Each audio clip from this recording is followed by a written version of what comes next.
রিশাদের ক্যামিওতে লড়াই করার মতো স্কোর ৩-৬ ৩-৪-এ রিশাদের ১৪ বলে ৩৯ রানের ইনিংস, বাংলাদেশের সংগ্রহ ২১৩ রান। এই ম্যাচটা জিততে পারলে সিরিজ জিতে নেবে টিম বাংলাদেশ।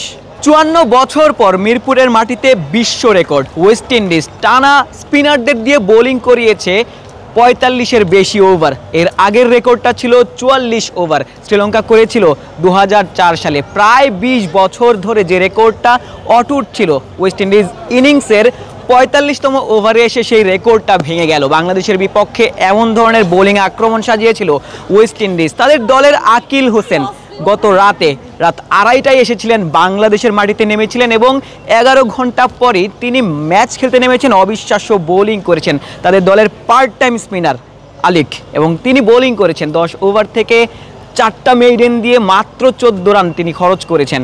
বাংলাদেশের বিপক্ষে কোনো স্পিনারের সেরা বোলিং ফিগার কিন্তু এটাই। এর আগে মোহাম্মদ হাফিজের ছিল ১৫ রান খরচ করেছিলেন ১০ ওভার থেকে। তবে আজকের ম্যাচ দেখলো বেশ কিছু রেকর্ড। বাংলাদেশি ব্যাটাররা রীতিমতো স্ট্রাগল করেছেন, রীতিমতো যুদ্ধ করেছেন এই উইকেটে রান করার জন্য। সৌম্য সরকার ছিলেন ব্যতিক্রম। প্রথম থেকেই সাইফ হাসানরা যখন আউট হয়ে গিয়েছিলেন, সেখান থেকেই কিন্তু সৌম্যর ওই স্ট্রাগল করা শুরু, সৌম্যর রানের জন্য যুদ্ধ করার শুরু। আমার ঠিক পেছনেই ওই দর্শকদের উল্লাসটা শুনতে পাচ্ছেন নিশ্চয়ই। ইনিংসের শেষ ২ ওভারেই মূলত বাংলাদেশ হাত খুলে খেলেছে। ক্যাপ্টেন মেহেদী হাসান মিরাজ হয়তোবা তার ক্যাপ্টেন্সিটা বাঁচিয়ে রাখতে সক্ষম হয়েছেন এই মিরপুরের মাটি বলেই। এই মাটিতেই ওয়েস্ট ইন্ডিজকে বাংলাদেশ প্রথম ম্যাচটা হারিয়েছে। আজকের ম্যাচেও যদি অলৌকিক কিছু না ঘটে, এই উইকেটে যে রানটা বাংলাদেশ দল করেছে সেই রানেই বাংলাদেশের জেতা সম্ভব, কারণ বাংলাদেশ কিন্তু স্পিনারই নিয়েছে। আজকের একাদশে বাংলাদেশের ৪ জন ফ্রন্টলাইন স্পিনার রয়েছেন, সাইফ হাসানও কিন্তু রয়েছেন। একমাত্র পেসার হিসেবে মুস্তাফিজ খেলছেন, যিনি নিজে ওই জোরের ওপর স্পিনটাই করে থাকেন।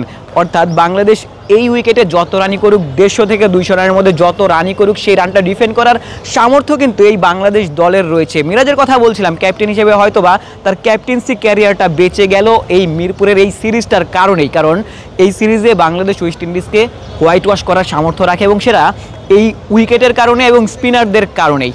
মেহেদী হাসান মিরাজ ব্যাট হাতেও কিন্তু ছন্দে ছিলেন না। তার ক্যাপ্টেন্সি নিয়ে যেমন প্রশ্ন ছিল, তার ব্যাটসম্যানশিপ নিয়েও প্রশ্ন ছিল। তবে আজকের ইনিংসটা হয়তো বা তাকে বাঁচিয়ে দিয়েছে। যেমনটা বলছিলাম, তার ক্যাপ্টেন্সি এবং ব্যাটিং সব কিছুই আসলে এই মিরপুরের উইকেটে বাংলাদেশ দল কিংবা সমর্থকরা যেভাবে দেখতে চেয়েছিল সেটাই আসলে দেখতে সক্ষম হয়েছে। বাংলাদেশ হয়তোবা এই ম্যাচটাও জিততে চলেছে।